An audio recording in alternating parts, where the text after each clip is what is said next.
नमस्कार, मैं संदीप तिवारी। आप देख रहे हैं समाचार निर्देश। आज हमारे साथ स्टूडियो में उपस्थित हैं शिरडी साईं मंदिर दरबार समिति की अध्यक्ष मनोरमा तिवारी जी।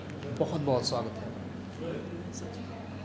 आपकी संस्था का उद्देश्य क्या है और किस तरह से वो कार्य कर रही है? सर, मैं अपनी संस्था में सिर्फ लेडीज़ों के ऊपर ही काम करना चाहिए। अभी स्वयं सहायता समूह में चला रही हूँ। मेरे पास जो 40 लेडीज़ें हैं जी, यही चला रही हूँ। 40 महिलाएं हैं जो कि समाज सेवा में जुड़ी हुई हैं जी। और आगे आपका क्या, जैसे और महिलाएं भी जुड़े हैं समाज सेवा में, तो मुख्य उद्देश्य क्या है? महिला सशक्तिकरण है, जैसे कई तरह का भेदभाव हो रहा है आज के ज़माने में, तो बेसिकली अभी आपका क्या रवैया है और किस तरह से लोगों को आप शिक्षित कर रहे हैं, ट्रेन कर रहे हैं?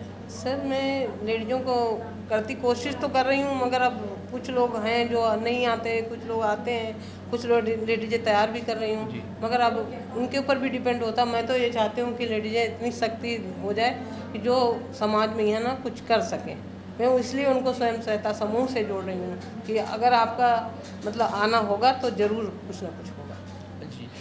तो जैसे शिरडी साईं मंदिर समिति के आप अध्यक्ष हैं और बहुत सारे गरीबों का भी आपके मंदिर के द्वारा सेवा की जाती है। जी सर। कितने लोग लगभग आते होंगे मंदिर में और किस तरह से, मतलब उनका खाना पीना भोजन जैसे? सर, मैं साल में तो 2 भंडारे बड़े बड़े करती हूँ। जी ठीक है, फिर छोटे छोटे हर वीरवार का छोटा भंडारा मेरा हर वीरवार को होता है। कीर्तन होते हैं, भजन होते हैं, सारा यही सारा काम होता है। छोटा छोटा भंडारा तो हर वीरवार को होता है मेरा। बड़े भंडारे मेरे 15 दिन में, कभी महीने भर में होते ही रहते हैं छोटे छोटे। जैसा कि इन्होंने बताया कि हर वीरवार को भंडारा करते रहते हैं, जिससे क्या होता है कि समाज के आसपास के जितने भी जिनको ज़रूरी लोग हैं, जिनको ज़रूरत है, भूखे लोग हैं, तो उनको कहीं ना कहीं उनका पेट भर पाता है। मैं आपसे बात करता हूँ एक तरह से अवेयरनेस जो फैलाना है आपको। जैसे आपने बताया कि 40 महिलाएं हैं, तो 40 से 400 का जो टारगेट आपको करना होगा, 4000 का हो सकता है, तो आपका क्या आगे का विजन? आगे का मेरा विचार कि हर पूरी दिल्ली में कहीं से ने मेरे को 10-12 लेडीजें मिलना चाहिए, जो कि मैं वहाँ वो बढ़ते ही जाएंगी। हर दिल्ली, हर इलाके में मेरी जान पहचान है। उत्तम नगर हो, चाहे वो बदरपुर हो, चाहे जहाँ पे, सब जगह जान पहचान। वहाँ से हर एक लेडीज को पहले उठाएं, फिर वहाँ से बढ़ते चली जाएंगी लेडीज। अब जैसे कि सेवा अगर कर रहे हैं, गरीबों का पेट भर रहे हैं आप, तो कहीं ना कहीं फिनेंस की भी नीड पड़ती है आपको। तो मैं आपसे जानना चाहता हूँ कि सरकार की तरफ से कुछ प्रोत्साहन या कुछ ऐसा है आपका कि जहाँ से कुछ फंड का, या फिर कैसे आप व्यवस्था करती हैं? अभी तो कोई सरकार की तरफ से मेरा ना कोई प्रोत्साहन है। क्यों नहीं है? मुझे क्योंकि हम कर नहीं पाए, शायद वहाँ तक पहुँच नहीं पाए हम सरकार तक का। बाकी ये है कि हमारे जैसे सामाजिक सेवा हैं, जैसे कुछ बड़े लोग होते हैं, वो दान वान कर देते हैं। एक तो मंदिर का ट्रस्ट है, इसलिए वो दान में आ जाता है, तो मैं उससे समाज सेवा कर देती हूँ। तो आपका जो विचार है आज के समय पे महिला को सुरक्षा को लेकर, और जैसे कि शुरुआत से ही और बीच में भी निर्भया केस आया था, फिर पिछले साल भी बलात्कार जैसे केसेस पिछले साल भी काफ़ी आए, और असुरक्षित कहीं ना कहीं महिलाएं महसूस कर रही हैं। कैसे बदलेगी लोगों की सोच और क्या करना चाहिए आज के समाज में कि जिससे इस तरह की जो वारदात होती हैं, इन घटनाओं को अंजाम ना दिया जा सके? सर, पता क्या है, खुद को ही सुधारना पड़ेगा जी जब तक खुद नहीं सुधरेंगे ना, तब तक दूसरे को हम सुधार नहीं सकते हैं। ये लेडीज़ों को भी होना चाहिए कि खुद भी सुधरें। जब तक खुद नहीं सुधरेंगे तब तक अगले वाले को क्या हम सुधारेंगे? खुद सुधरने से आपका तात्पर्य क्या है? तो सुधरने से कि जब तक समाज में है, उनको सब लोगों के एक दो लोगों को बताना नहीं, समझाना नहीं। आजकल की लड़कियां चली जाती हैं, माँ बाप को मालूम रहता है कि कहाँ जा रही, मगर माँ बाप को सुधरना पड़ता है ना कि हमारी बच्ची कहाँ जा रही है, इस बात का ध्यान रखना चाहिए। ये बात भी कहीं ना कहीं किसी हद तक सही है, क्योंकि माँ बाप को भी कहीं ध्यान रखना चाहिए।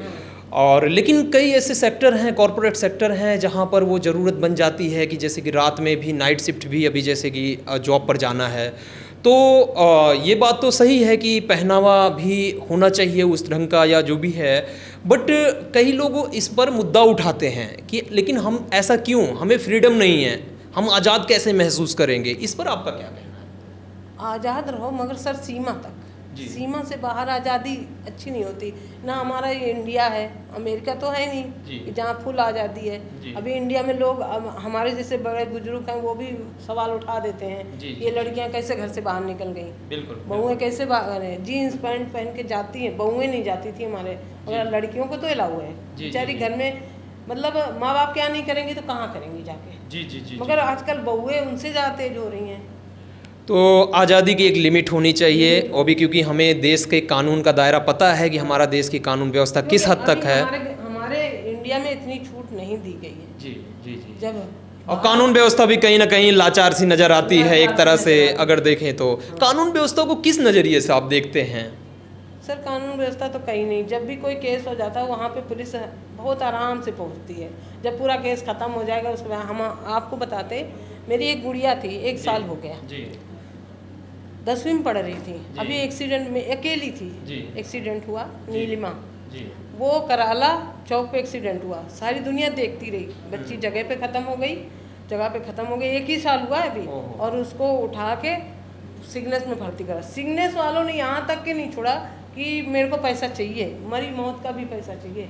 फिर उसको संजय हॉस्पिटल में ले गए मंगोलपुरी, वहाँ पर से मतलब उसकी तो ख़त्म ही हो चुकी थी। मगर ये देखा कि आजकल वहाँ पे सारे लोग तमाशा देखने वाले थे, मगर कोई उठा के नहीं, जब तक मेरे पास खबर पहुँचती तब तक वो ख़त्म हो चुकी थी।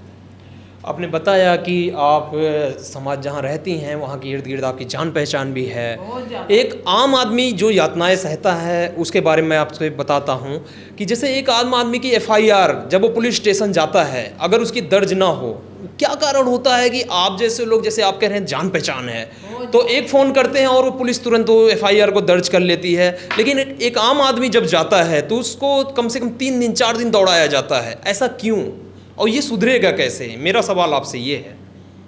सर इसको सुधारने के लिए तो हमें लोगों को खड़ा होना पड़ेगा, जब ही सुधरेगा। कब लोग खड़े होंगे? जैसे ये तो काफ़ी सालों से चले आ रहा है, तो आप इस मुद्दे पर कुछ विचार रखते हो बाहर, जब आप कैंप करते हो, लोगों को बताते हो अपने एनजीओ के बारे में? मगर लोग बाग उसने समझे, लोग आजकल तमाशा ज़्यादा देखते हैं सर। जैसे कोई घटना हो गई ना, उसको उठा वो नहीं करेंगे। अभी शायद सुना होगा वहाँ पे चक्कू मार दी गई थी एक लड़की को, राइट, हाँ हाँ, मारी गई जी, थी। जी, मगर जी। वहाँ पे क्या हुआ, लोगों ने तमाशा देखा। अरे अगर 10 बंदे आके अगर उसको करते तो क्या बचती नहीं थी लड़की? बिल्कुल बचती थी, मगर लोग तमाशा देखने वाले ज़्यादा हैं। तो लोगों को सोच भी बदलनी पड़ेगी, जैसा कि इनका कहना है। तो हमारे साथ आपने अपना बहुमूल्य समय दिया मनोरमा तिवारी जी, और उसके लिए बहुत बहुत आपका तहे दिल से धन्यवाद। Thank you.